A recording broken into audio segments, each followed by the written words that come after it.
Hey y'all, happy Friday. So we're going to talk about this account of the Syrophoenician woman who came for help from Jesus. She came for her daughter to be healed, cured, for the demon to be cast out. Matthew tells us that her daughter was made whole, tells us that her daughter was cured. In Mark, you go to Mark chapter 7, I believe it is.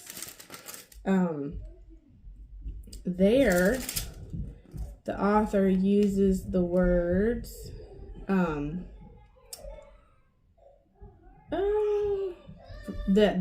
demon had gone out of her, and let's see, the demon had gone out permanently, and so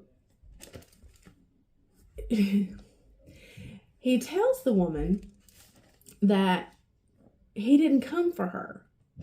First, he came to the children of Israel. He equates them to the lost sheep of the house of Israel.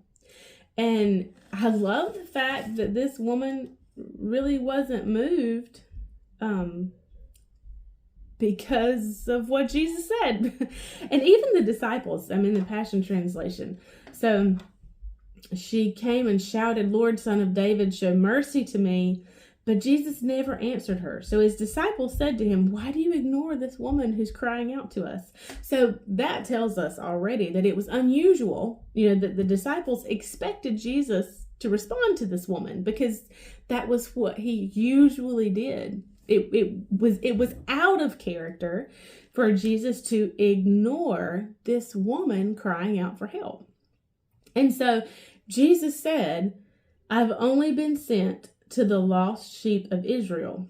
But she came down, and see, she was a Syrophoenician woman. She was, it must be in Matthew that it actually says, okay, now this woman was a Greek, a Gentile, a Syrophoenician by nationality. So she was not an Israelite.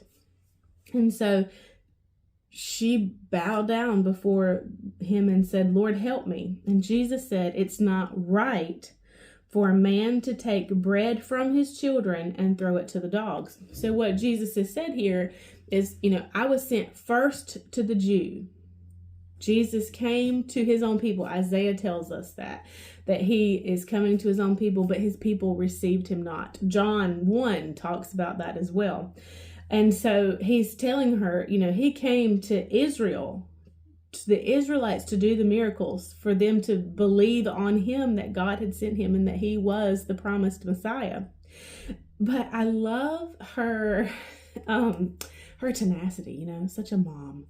But she knew that Jesus was enough. And she knew that just a portion of Jesus was enough.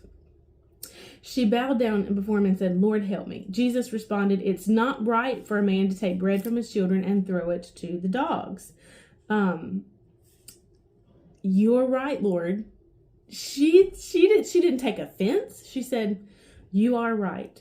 But even the puppies, even those dogs, get to eat the crumbs that fall from the prince's table."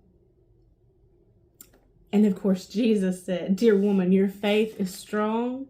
What you desire will be done for you." And at that very moment, her daughter was instantly set free from demonic torment. But you know what? What I really want to share with you today to close out this week is that if you come to Jesus today and you ask him for something, you know what he's not going to say? He's not going to say, "I've only been sent to Israel. I cannot help you. It is not right for me to free you or to set you free or to answer your request." Do you know why? Because now, on this side of the cross and the empty tomb, you and I are children of God. Isn't that just so good? John 1:14 says, John 1:12, "But to as many as did receive and welcome him, he gave the authority, the privilege, the power, and the right to become children of God, which were born not of blood, so who owe their birth neither to blood, nor to the will of the flesh, nor to the will of the man, but to God. It was God's desire that all come to the saving knowledge of Jesus Christ and that all be his children. And so now when we come, we have a right to ask and to bring our request before the Father, because we have been made children of God. And we'll pick up here next week. I'll see you then. Bye, y'all.